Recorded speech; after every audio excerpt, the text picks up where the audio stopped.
Hello, I'm Matthew McIntyre, and I want to welcome you to another edition of the Summit View with Peak American Investment Advisors. And with me again today is the great Scott Schweitzer, Head of Wealth Management at Peak American Investment Advisors. Scott, how you doing? Good, Matt. How are you? Good, good. Hey, so we got our podcast voice on. We're ready to go. We got our podcast clothes on. We're ready to go. Hey, today's topic. Let's delve into something today that is, it's kind of difficult, but it's good. It's good difficult. When I was a kid, every spring, my grandmother lived right behind us. We call her Mimi. Mimi would tell me, okay, kid, get out there, and I have to lift the slab that was right over a spigot. And the winter would find us in Michigan. It was cold in the winters. So finally it gets to be about April, and I'd muster up the courage and the strength, and I'd go lift this slab. And underneath the slab, under the spigot, were all sorts of creepy crawling things, right? There would be snakes in there sometimes, worms in there, bugs and all that stuff. And my job, I had to lift out the slab, I had to clean it out and get rid of all this stuff. And that was an unpleasant job, but it had to be done, right? No one wanted to go get in the spigot and get bit by a snake or whatever would happen, or have a nice spider attack you. So the conversation today I want to talk to you about is kind of lifting that slab up. Why do so many clients and advisors fail in this process? When an advisor will meet with a client and the initial everything is excited, it's kind of like January 1, right? Where everybody gets, hey, I'm going to get in shape, and the gym parking lot is packed. You can't find a parking spot, and come about middle of February, you can find a spot right up front. Why is it, Scott, we're seeing this happen? So when you think about planning, you think about going and interviewing a new financial advisor, or even interviewing your first financial advisor, it's a daunting task.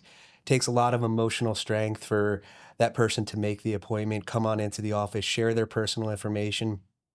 If they are going to make a change away from a previous advisor, maybe it's someone that they had a relationship with for a long time. These are all really big decisions, and they're mentally exhausting. Then what tends to happen, the advisor and the potential client, you meet several times leading up to a decision. Are we going to partner together?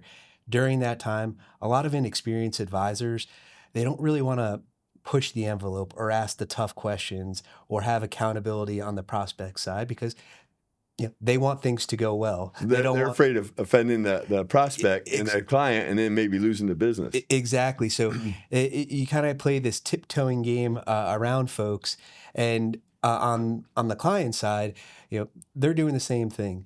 They don't necessarily want to come in and share their deepest, darkest secrets at first, and it takes time to build that trust. But once you have that relationship established, a lot of inexperienced advisors then stop. And they say, hey, I don't want to rock the boat. I have a new client. We're going to get him in a portfolio. We'll meet next year and we'll review things and see where they stand. But as you know, the world we live in, it's not a, hey, let's meet once a year type of environment. It's every decision that folks make in their retirement, we can help. Whether it's, hey, am I going to buy a new car all cash, or am I going to put some money down and finance it? Are we going to buy a second property? Are we going to help one of our children out with college or a wedding? These are all big decisions that after the relationship has been established, a lot of times just remain in those silos. The clients make those decisions, and then they come back in 6 months, a year later, and say, hey, this is what I've done over the last 6 months. Now the advisor's in a reactive position trying to fix or realign the plan. Where we come in, I encourage all the advisors, we want to ask those tough questions. Mm-hmm. We want to get to the bottom of what's really going on, and we want to be involved in these decisions along the way. The more proactive communication both sides have, the easier it is to stay on track. But in today's society, that just doesn't seem to be the way things are going. No, it's funny. It's funny you mention that while you're talking. It reminded me of my annual physical. And years ago, believe it or not, I was in decent shape. And I remember going in there one year, and I'd I was, the Double Stuffed Oreos had come out. Mm. And man, I was eating them. But if one was good, two were good. If two were good, four were good, I'd eat the whole bag, yeah. Right? And so I'm getting there. My cholesterol is getting way high. I go in for my annual physical, and my doctor looks me right in the eye and says, hey, what happened to Superman? And I said, what do you mean? And he starts telling me, and then he starts talking about these things that were unpleasant. Well, he got my attention. Yeah. But I didn't change doctors because the doctor was looking out for my best interest. He said, hey, no joke, let's knock off the whole pack of Double Stuffed Oreos and quit drinking 7 Diet Cokes a day, and let's get you back to where you need to drop 15 pounds. I didn't want to hear it, but it was the best thing for me. Is that what's happening out here in a lot of these financial relationships? Yeah. And, I mean, you hit the nail on the head there. When folks come in here, we treat folks differently. We ask the harder questions. Where you get a lot of advisors come in, they're not going to ask those tough questions. They're going to say, to that example, hey, Matt, your cholesterol's not looking so great. Let's touch base on this next time you come in and see where you're at, right? But at the end of the day, that's a huge biomarker. If your cholesterol gets out of whack, it could throw your whole body out of whack. Right. A good doctor, a good advisor is going to say, hey, we need to address this now. Here's the steps that you want to take. Maybe make an appointment with a secondary doctor, a cardiologist. Maybe here's some medicine, here's some lifestyle improvements. But that's the type of relationship you want to have with your advisor as well. You don't want an advisor to say to you, hey, well, get me that information when you get around to it, or if you have time over the next couple weeks, or before we meet again, maybe you could put together a budget. That type of language needs to go. Sorry, go ahead. Well, no, that's all right. You've kind of plowed up the snake, so to speak. What role does the client have on this? Because if the client, it seems to me, Scott, that it's creating a potential huge problem for a client, because once we hit retirement, there are no second chances, right? And so what role does the prospective client have when they're talking to an advisor? Should they expect an advisor to ask them hard questions and tell them that, hey, everything's not hunky-dory? Or are they looking for that and that reassurance that everything is? I'm just curious, what is the balance here? So I think internally, everyone wants to go, whether it's to a doctor, whether to a financial advisor, and they say, hey, everything's going great. You're doing a great job. We'll see you in a year. That's really not the world that we live in. And just like with a doctor, you go in for your physical, say you go and you meet with your advisor for your annual review, say, hey, great job of staying on track. You've saved the right amount of money. You're taking the amount of money out that we planned on. Portfolio is doing good. No unexpected expenses. You're doing great. We'll see you in a couple months. In between that time that you meet and that next meeting you have, say it's scheduled out for the next quarter, if something changes drastically in your life or there's a big financial decision, there's no way for the advisor to know unless the client communicates that. Now, part of this comes with setting expectations up early. Every client that comes in, we make sure they understand as their life changes, we want to know about it so we can update their plan and keep them on course. If we don't know about it, we can't help.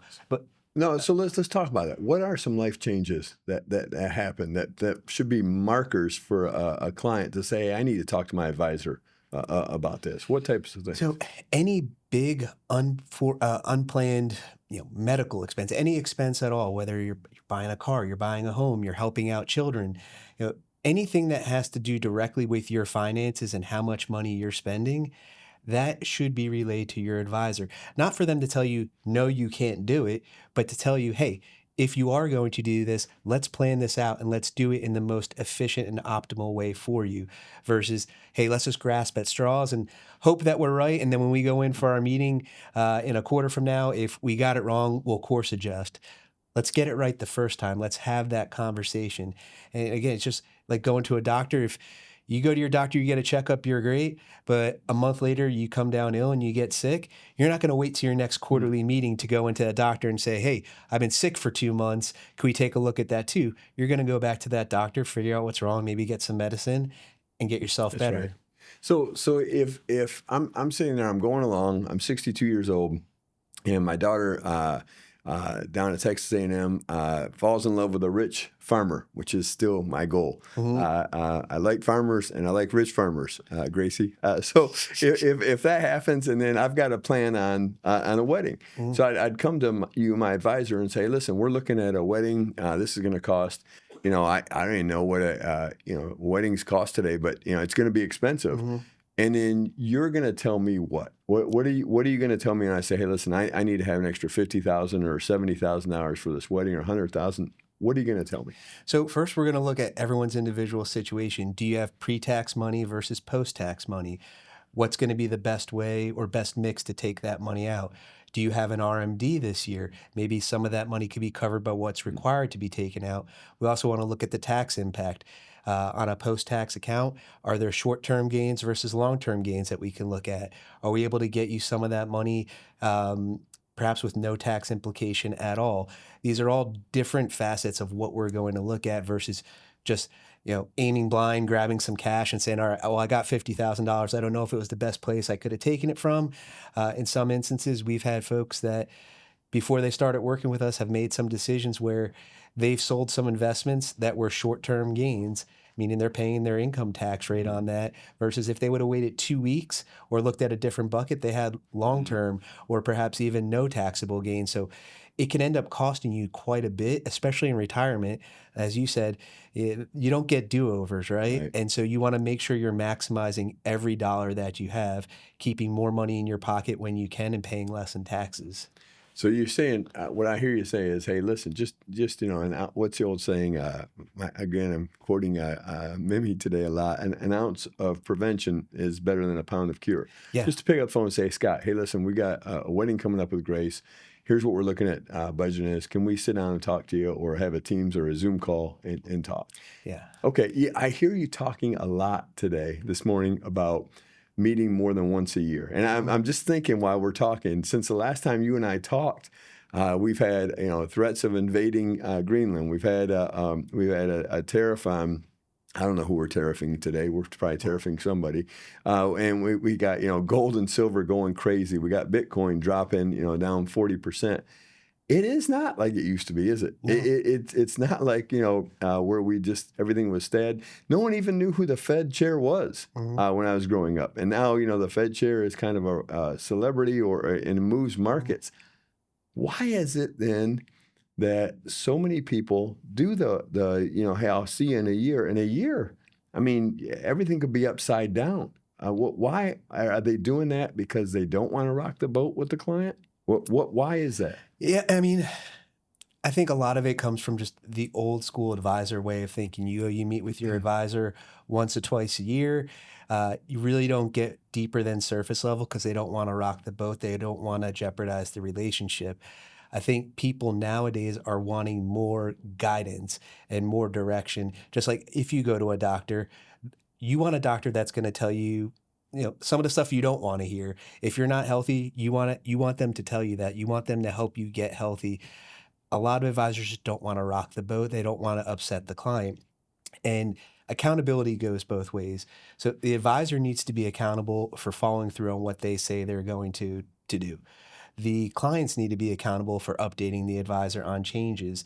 Now, a really easy way to stay ahead of this, which a lot of advisors fail to do, is by having structure in your plan. So, hey, these are the dates that we're meeting. Every time you're in my office, you're going to know the next date that you're coming back into the office. You're going to know when I'm just going to give you a phone call just to follow up with you. Having those touch points and that accountability along the way where both parties know when it is happening helps keep people in track and online, helps keep you more disciplined to your plan. If you just fly by the seat of your pants and you say, hey, well, I'll give you a call in a couple months and we'll get something set up. And don't worry about what we talked about today. I'll remind you when I call you next time. And next time you come in the office, bring your budget in or, let me know what you decide. I'm buying a new car. That does no good because that's 3 months in the past. Let's plan for that proactively. A lot of times your advisors say, well, if you get around to it, when you have time, get me A, B, or C. If you went to your doctor and he said, hey, your cholesterol's not doing so good. If you have time, go see a cardiologist. You probably wouldn't go back to that doctor. You want a doctor that's going to give you that direction. Say, hey, this is the information I need. Can you get it to me in 3 days? Okay, I'm going to give you a call on that third day if I don't have it to make sure that I have it so we can plan appropriately. You bring up another great point, staying in our medical theme. I've got some buddies of mine that are doctors, and it must drive them nuts when their patients go up on WebMD and then start diagnosing themselves because there's a myriad of different things. Is that happening right now in the financial industry where Oh, yeah. people are, hey, I just talked to my chat GPT, my chat agent or Claude or OpenAI. They'll tell me how to invest and what to do. What are the potential problems with that? So when I talk a lot about cognitive biases, and a big one that we see is confirmation bias. That means you actively seek out information that already supports your underlying thought.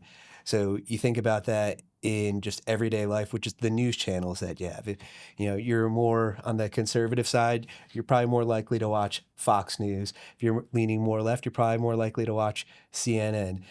Each of those news agencies is going to report the same story completely different. Now, where you choose to seek out that news story is going to shape your opinion. It's the same thing in investing. If you went onto Google and said, "What's why is there no risk to investing in tech stocks?" You're going to have tens of thousands of articles that support why you should only be investing in tech stocks. On the flip side, if you say, "Why should I never invest in tech stocks?" The same thing, you're going to get a ton of articles all supporting why you should never invest in tech stocks. So we often subconsciously seek out information that our subconscious just already believes is true. When you work with an advisor, you're removing that bias. You're letting someone look at it from an impartial third party view where, hey, maybe some tech stock is good for you. Maybe you already have too many tech stocks. Maybe not owning anymore is what is appropriate. But it has to come from an unbiased third party. When you make the decisions, you're too emotionally tied to it, and you're going to seek information out that just supports what you think. Yeah, and I think that is the danger because what happens is, it's the old adage, never ask a barber if you need a haircut, Yeah. right? I don't care if you're bald. The answer is always yes, right? Yeah, you got to have a haircut. Let's trim it up a little bit. So when a client comes in and talks to their advisor, give me 2 or 3 things that they should be looking at to know, hey, I'm in the right place. And I'm not even talking about peak. I'm just talking about, hey, I'm talking to my aunt, Julie, and she needs someone to talk to. She lives, let's say she lives up in Boise, Idaho, and she needs to go talk to a local advisor to help her through retirement. Mm-hmm. What are 2 or 3 things I can tell her? Hey, Julie, be looking for this. So I think first, you should be working with a fiduciary, someone that's legally obliged to do what's in your best interest, not someone that's just required to do what's suitable for you. So you want to make sure you're working with a fiduciary who's acting in your best interest. You want to understand how they get compensated. But more importantly, on the planning side, you want someone that is going to ask you tough questions, that's going to push back on what you say. If your advisor agrees with you on everything and you call in once every couple months, say, "Hey, I want to buy this stock or sell this stock," and they just say, "Okay, no questions asked," it's probably time to look for a new advisor. Your advisor's going to tell you things that you don't want to hear. A good advisor will. And then they're also going to give you accountability. Hey, I need an updated budget from you. I need your most recent credit card statement. Hey, I need to take a look at your mortgage loan statement. You're going to have work to do as well. And a good advisor isn't just going to say, "Hey, this is what I need." They're going to follow up with you until they receive that information so they can make sure that your plan stays on track. So if they're not asking you tough questions, if they're not following up with you on tasks that they've assigned, it's probably time to look for a new advisor. Okay, so you're looking for a fiduciary, which is a hard word to say. Mm-hmm. Fiduciary, you're looking for someone in your best interest, someone who's not a yes man or a yes woman. Yeah. They're asking you questions, and they're giving you, sounds like they're giving you some homework that you've got to get back, right? You bring up another point. So overall, I know we've got a lot of our viewers out there are in low interest rates. I was just talking to a fellow the other day who's got 2.9% on his mortgage. Man, that's hard to beat. I don't know that I'll see that again in my lifetime. I know you got other people that had to move or had to go out, and they're refinanced at 7.5%, and maybe they could get down to 6%. Does a good advisor look at everything, or are they just looking at portfolio management? Good advisor is going to look at everything from debt consolidation to investing to savings, insurance, everything in between. A good advisory team is going to have access to world-class CPAs to make sure on the tax side of things you're optimized tax-wise. They're also going to be working with a group of estate planning attorneys to make sure that your estate plan is integrated. A lot of advisors operate in silos where they just focus on the investment management. But if you just focus on investment management and you ignore taxes, you ignore insurance, you ignore estate planning, you're leaving so many blind spots in your plan. And as you brought up earlier, once you get to retirement, you don't get a do-over. You know, no one's going to give you a loan to get you through retirement. What you get to retirement with is what you have to last. And it's really important that your advisor is coordinating all the different aspects of your financial life, your personal life, your legacy to make sure everything stays on track. You know, I'm reminded when you said that, Scott, I'm reminded of a case study you told me of a recent client came in here. You were able to help the family because it was, you know, they just had a square like we all do. They're looking at this square and y'all kind of just tilted it and said, hey, what if we do this on your debt consolidation? What if we opened up this and gave you, and it frees up cash flow for them and it allows them to take a little more risk in their portfolio and get a higher return. Yeah. I mean, that's gratifying, yes? Yeah. The clients that you're speaking of, you know, we put together a debt consolidation plan for them that is shaving about 12 years off of their debt service. So when they enter retirement, they are going to be completely debt free, with the exception of their mortgage. They're at 3.2%. Right. But all the external debt, we're able to determine what debt to focus on first, where to transfer the rest of that money when that debt's paid off. And they left with a huge sigh of relief. They thought they were going to be servicing debt throughout retirement, where they had good income through their Social Security or what they will get through Social Security, but a majority of that was going to go to debt service, and they were going to be able to live off their portfolio in a very modest way. They're going to have to adjust their lifestyle. We worked through a debt consolidation plan, continue to save and invest the way that they are right now. Now, when they hit retirement, they're going in debt free, and that income that they have from their Social Security and from their portfolio is going to allow them to maintain their standard of life they have right now. It's awesome. It's awesome. And then, you know, and then going back to it, you know, there's a myriad of things out there you got to look for. As I'm approaching my own age 65, I've got Medicare. I've got to make decisions on that eventually. You know, long-term care. You all have taken care of that for me. Different people, even, and I'm learning even when people can afford their own long-term care, it's not always the best idea, right? So there's a million different things that you all do. So how long should it take?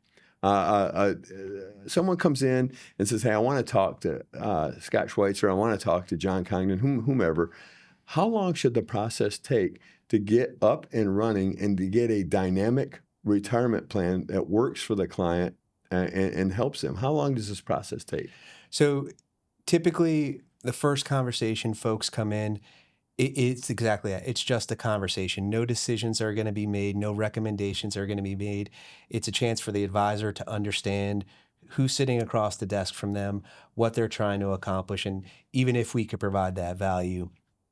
Once both parties agree, hey, it makes sense to take the next step, the next week we have folks back and we'll do an analysis of their current portfolio, make some suggestions on how we would optimize this going forward if we partnered together. From there, typically when the decision's made to partner together, so from start to finish, you know, a partnership forms at about 2 weeks. From 2 to 4 weeks, that's when we're really honing in on putting together the groundwork for their preliminary plan. And I tell every single client that sits down in my office, I know all the advisors tell everyone that sits down in their office, this is the starting point. This is going to change a lot over the next couple months, couple years. It's always going to be adapting. This isn't a set it and forget it plan. But from week 2 to 4, we're really honing in, making sure that, you know, we have all the expenses correct, we have the income correct, we have the needs and the goals and the timing of everything correct. But from there, it's ongoing. It's going to change all the time. As life changes, as the market changes, your plan is going to shift and change. And you want a team that has the insight to plan ahead, but also has the technology and the capabilities to do that forecasting, to stay on top of things. You don't want someone that's using just solely hypothetical data. You want to be able to forecast into the future. You want to analyze. So there's a lot of different aspects that go into it. Okay, so then once a client has a financial advisor, a good advisor, I'm reminded now of when I'm 16 years old, I'm learning to drive, and the driver said, you're not just hanging on that wheel and it stays steady. You're constantly doing this. You're looking in the rearview mirror. You're checking your side mirrors. You're looking through the front. You're making adjustments. Yeah. All of a sudden, the road's closed. You got to make a detour. Right. And right. Okay. we're the GPS. Right. Good. That's good. That's good. Good stuff today, Scott. Hey, folks, thanks for joining us for another edition of the Summit View. I'm Matt McIntyre with Peak American Financial and Peak American Investment Advisors. With me today was the great Scott Schweitzer, still is the great Scott Schweitzer. I hope you all have a fantastic retirement, and we look forward to talking to you soon.